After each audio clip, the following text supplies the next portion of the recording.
সদ্য শেষ হওয়া টি-20 বিশ্বকাপে বাংলাদেশি বোলারদের পারফরম্যান্স ছিল চোখে পড়ার মতো। বিশেষ করে টাইগার স্পিনাররা বৈশ্বিক আসরে ছিলেন দুর্দান্ত।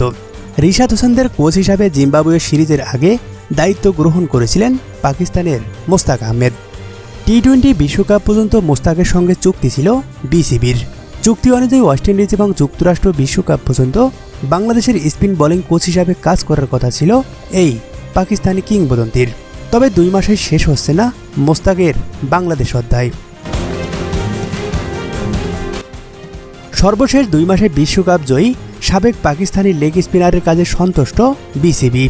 নতুন করে 2 বছরের জন্য মোস্তাকের সঙ্গে চুক্তি করেছে বাংলাদেশের ক্রিকেট নিয়ন্ত্রক সংস্থা। মিরপুরে গণমাধ্যমের সঙ্গে আলাপ করে বিষয়টি নিশ্চিত করেছেন নাজমুল হাসান পাপন।